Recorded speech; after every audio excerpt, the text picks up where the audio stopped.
Bonjour à tous, très heureux de vous retrouver pour un nouveau Hub by l'officiel des cuisinistes, troisième épisode de ce Hub sur le SADEC 2021. Après avoir en partenariat avec le SNEC abordé le magasin de demain vendredi et hier la vie du point de vente, eh bien aujourd'hui on va aborder ensemble une thématique qui est très importante aussi pour les cuisinistes, comment booster votre chiffre d'affaires. Bon, bien sûr tous les cuisinistes c'est leur ambition et leur volonté au quotidien d'aller chercher du business. Et on va structurer tous ensemble cet échange autour de deux grands sujets. L'offre complémentaire, living, salle de bain, dressing. Est-ce un passage obligé pour le cuisiniste demain?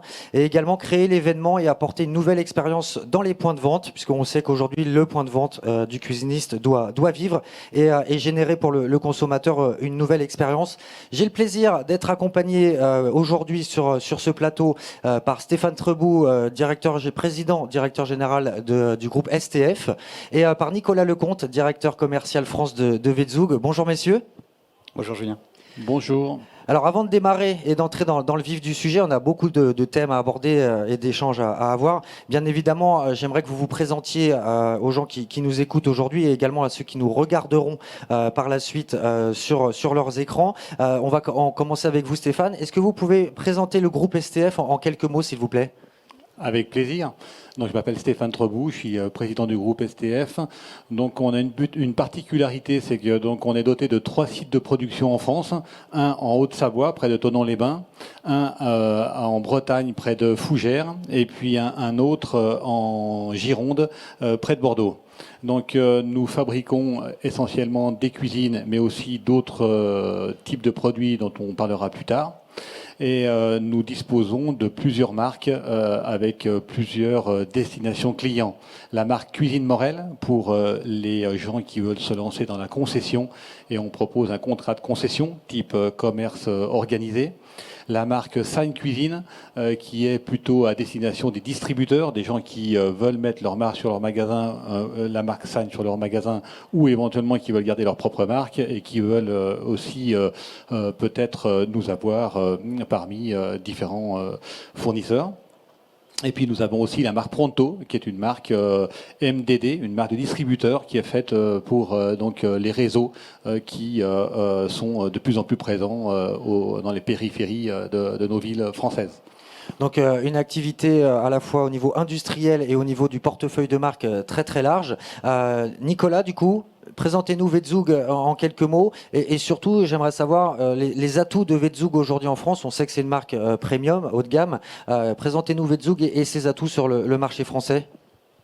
Alors effectivement, Vetzug est une marque premium suisse. Nous avons un petit peu plus de 100 années d'existence sur le marché local suisse. La marque a été créée à Zug, d'où le nom Vetzug, en 1913. Et nous sommes aujourd'hui à la 4e génération de propriétaires. Concernant la France, nous sommes aujourd'hui une équipe d'une dizaine de personnes qui, tous les jours, allons au contact de nos partenaires avec comme ambition d'avoir une sélectivité la plus grande possible afin d'apporter un maximum de services à nos revendeurs.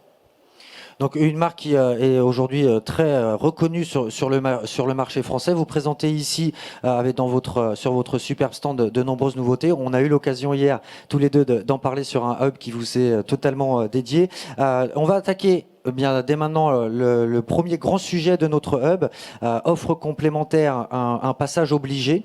Et donc on sait aujourd'hui, et on le voit ici, que les cuisinistes vont vers d'autres pièces de l'habitat. Les fabricants adaptent et évoluent au niveau de leur offre vers ces pièces complémentaires. Alors bien évidemment, je vais interroger Stéphane sur le sujet, puisque vous êtes l'illustration de cette stratégie.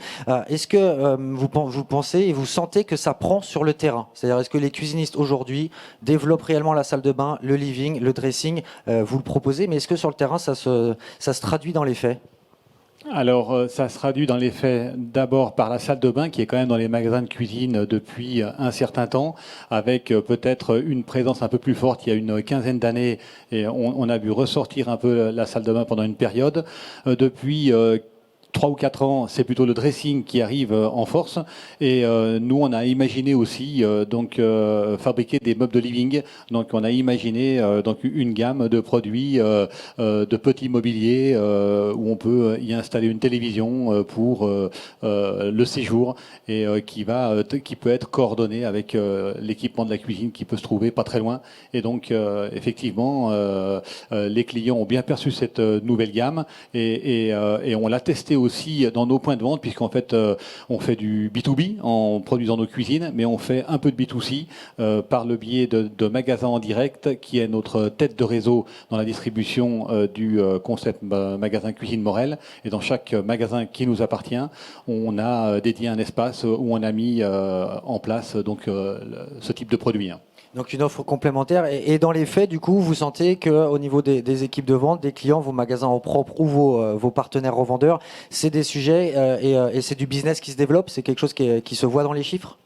Alors à la base, les gens viennent dans un magasin de cuisine pour acheter une cuisine et puis en fait ils découvrent que on peut acheter d'autres types de produits. Dans un premier temps, ils viennent pas pour ça, ils achètent leur cuisine, mais quelquefois on les voit revenir par rapport à ce qu'ils ont vu quand ils ont fait leur premier achat. Et donc on peut considérer que c'est de la vente additionnelle. Donc ça marche bien. Alors Nicolas, sur ce sujet, dans le cadre de vos activités chez Vetzug, vous êtes très lié aux revendeurs haut de gamme, voire très haut de gamme. Est-ce que vous percevez et vous voyez que ce sont des sujets qui sont dans ces points de vente et sur ces segments de marché? Oui, même sur le haut de gamme, et de plus en plus, on a cette offre complémentaire qui se crée.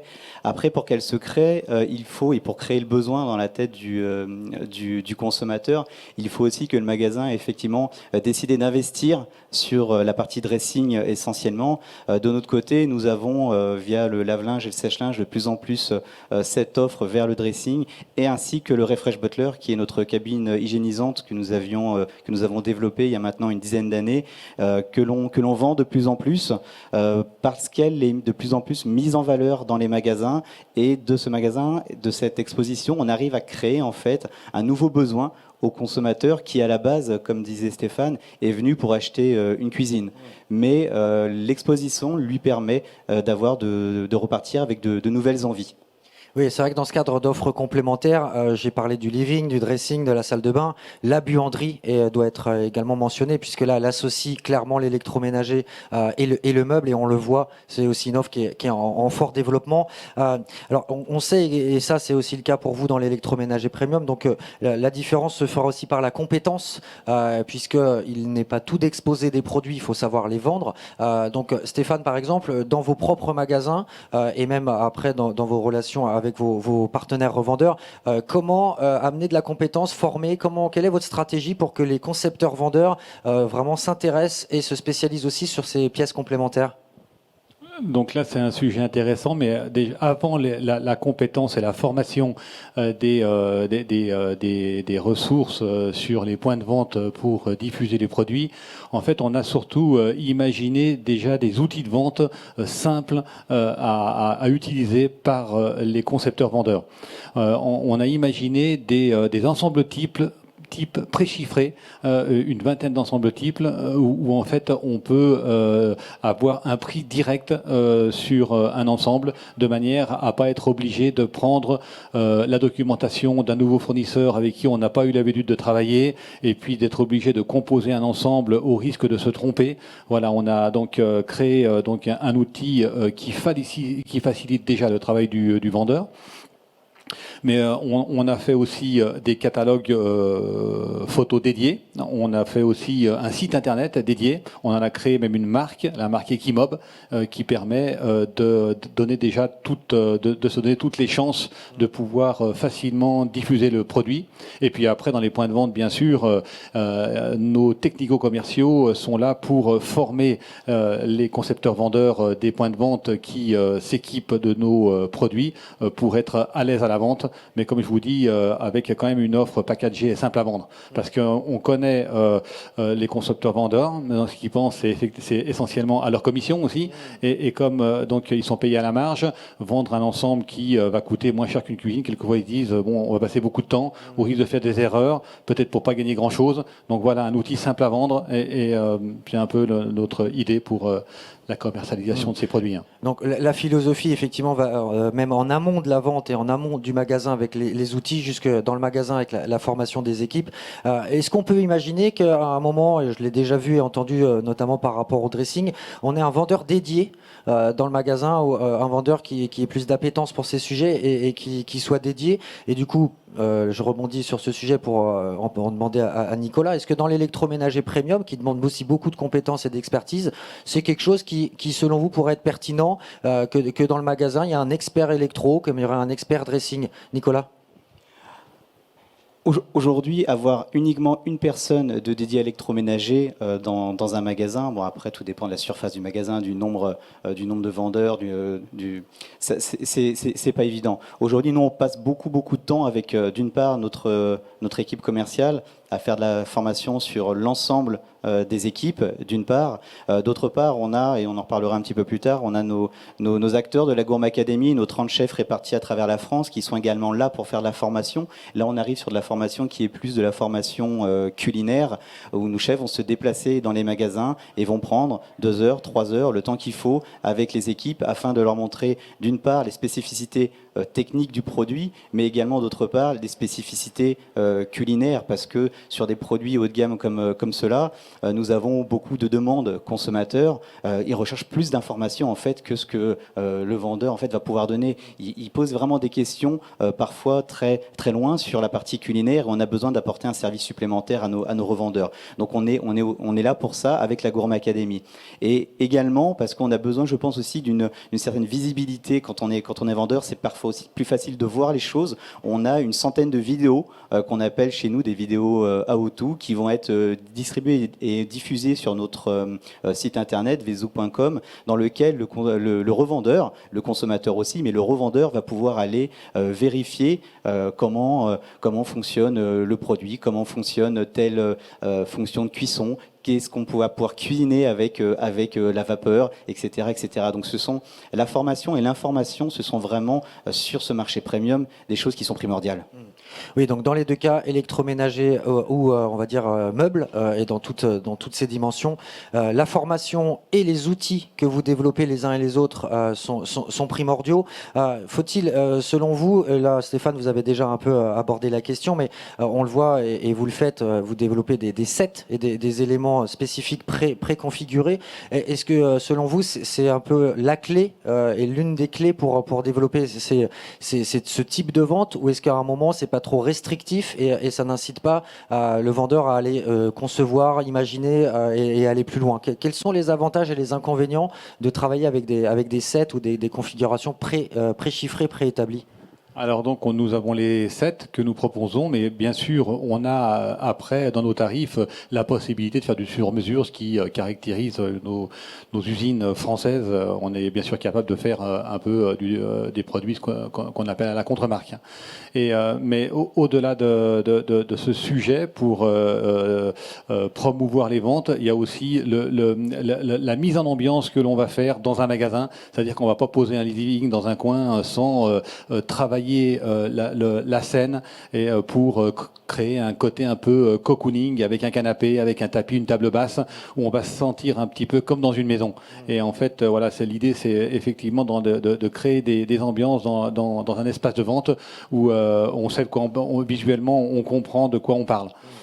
Et ça, du coup, pour vous, c'est un élément important, puisque qui dit, on en a parlé, développement des offres complémentaires, dit exposition en magasin. Comment incitez-vous, j'imagine que vous avez la main sur vos magasins en propre, donc là, pour le coup, vous êtes très efficace, mais comment incitez-vous vos revendeurs indépendants, multimarques, sous enseigne concessionnaire Cuisine Morel, à intégrer ces espaces et à scénariser ces espaces complémentaires? Comment faites-vous? Alors déjà, on essaye de les inciter à s'équiper en leur proposant des conditions d'exposition intéressantes, et puis aussi en proposant ce type de produits dans nos showrooms, et on invite nos revendeurs à visiter nos showrooms pour qu'ils voient ce que ça peut donner. Et souvent, les gens, il y a un petit côté waouh, ils ont envie de reproduire les situations qu'on a mis en place. Alors Nicolas, dans le cadre d'un sujet comment booster votre chiffre d'affaires, il y a également une clé qui est importante, c'est la montée en gamme. Et on l'entend très souvent également sur toutes les typologies d'éléments qui constituent une cuisine. Bien sûr, c'est le cas aussi pour l'électroménager. C'est aussi l'une des clés de Vetzug, c'est soutenir cette montée en gamme et permettre la premiumisation des revendeurs. Vous avez une analyse précise sur ce sujet. Comment faire en sorte qu'on puisse booster le chiffre d'affaires par la premiumisation de l'électroménager. Le sujet de l'électro en ce moment est compliqué, les appros, voilà. Comment faire en sorte que ça puisse être une des clés, un des leviers pour le cuisiniste de booster son chiffre d'affaires? La question est très large. Booster son chiffre d'affaires, je pense que c'est et sa marge, parce que booster son chiffre d'affaires, c'est une bonne chose. Si vous ne valorisez pas la marge derrière, bon, il n'y a pas beaucoup d'intérêt. Mais effectivement, déjà, il faut se lier avec les marques qui ont la possibilité de monter en gamme. De monter en gamme comment? On ne monte pas en gamme uniquement avec le produit. Le produit est une chose, la marque en est une autre. Et les services associés. Et aujourd'hui, et c'est là-dessus que nous on pousse dans les magasins lorsqu'on visite nos partenaires, on pousse sur les services associés. Les services associés, c'est d'une part le service après-vente, mais c'est aussi, chez nous en tout cas, la Gourmet Academy et le service culinaire. C'est-à-dire qu'aujourd'hui, on a un chef qui manage 30 chefs à travers la France, avec lesquels on va faire des démonstrations en magasin. On va privatiser le magasin avec un chef et peut-être 1, 2, 3, 4 consommateurs maximum afin d'expliquer le produit. On va avoir également des ateliers culinaires. Donc aujourd'hui, nous avons 4 ateliers culinaires en France. L'objectif est d'en avoir une petite dizaine dans lequel le consommateur va pouvoir découvrir la marque avant l'achat, avec donc notre chef qui va leur expliquer dans cet atelier comment fonctionne le produit, qui on est, où sont fabriqués les produits. Et après l'acte d'achat et après que le consommateur ait utilisé son produit, il va sans doute avoir des questions sur lesquelles il va falloir l'aider. Et là, il va pouvoir revenir dans nos ateliers culinaires. C'est gratuit, bien entendu. Et ils sont à la disposition de tous nos consommateurs, mais également de nos revendeurs, pour les former. On en revient encore une fois à la formation, mais pousser sur la formation et monter en gamme en ayant les produits et en créant le besoin dans le magasin. C'est compliqué et on le sait. Nous, c'est notre job de pousser sur les expositions, de pousser sur les nouveautés, comme on peut avoir aujourd'hui avec Excellence Line sur notre stand. On pousse en magasin pour avoir nos produits. C'est difficile pour nos revendeurs d'avoir beaucoup de marques, mais la montée en gamme se fait aussi par l'exposition des produits. C'est évident, oui. Donc exposition des produits, services associés, c'est une très bonne transition que vous me permettez de faire, puisque on va maintenant s'intéresser à une notion importante dans ce cadre de booster le chiffre d'affaires, c'est créer l'événement et apporter une nouvelle expérience en magasin.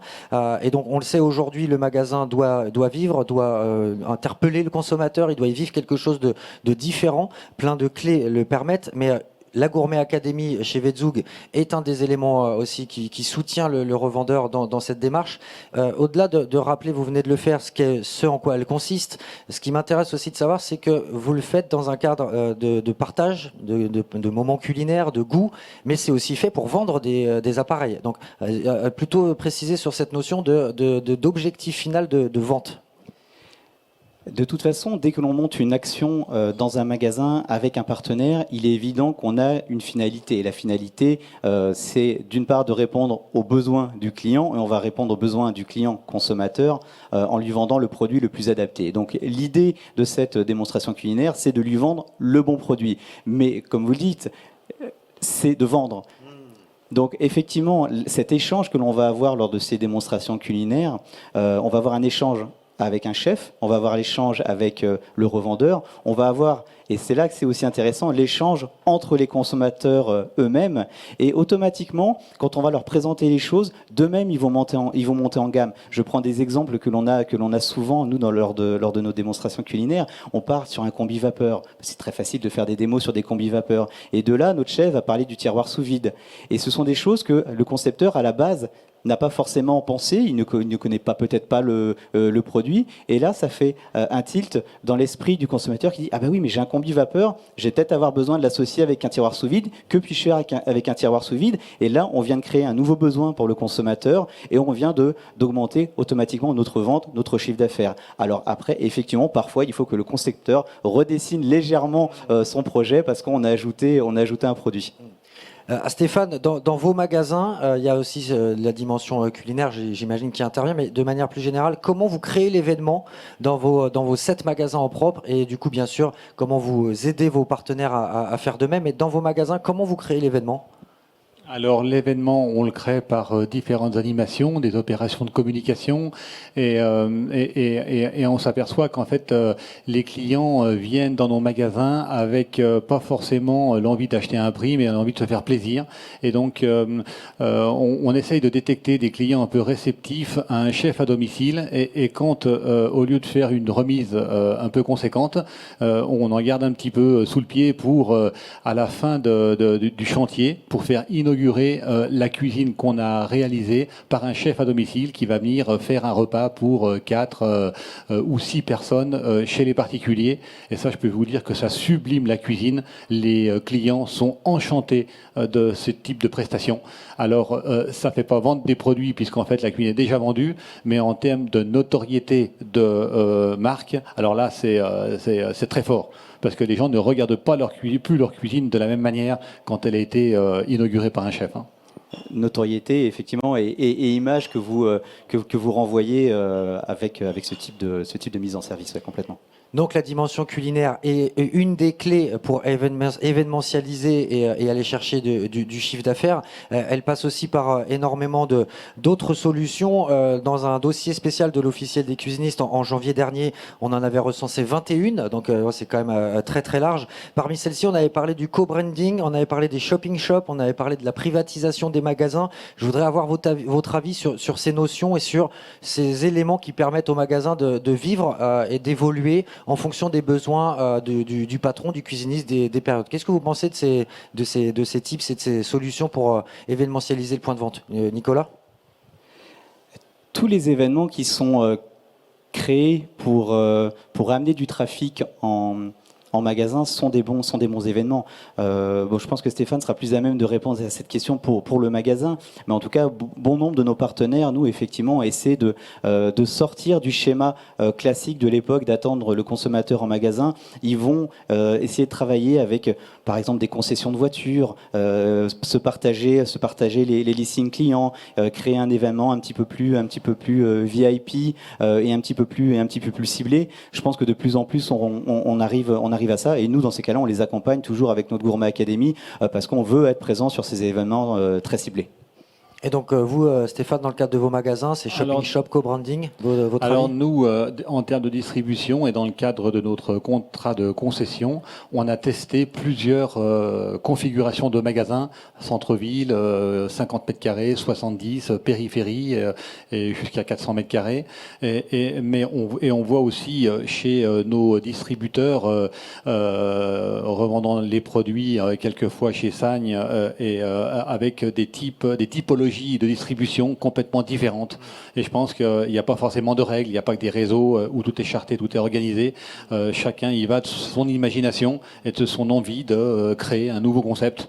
À ce niveau-là, eh bien nous on a testé par exemple un shop-in-shop, donc en partenariat avec une enseigne qui fait des luminaires haut de gamme, du mobilier de décoration, et on a aussi fait un corner cuisine dans cet espace.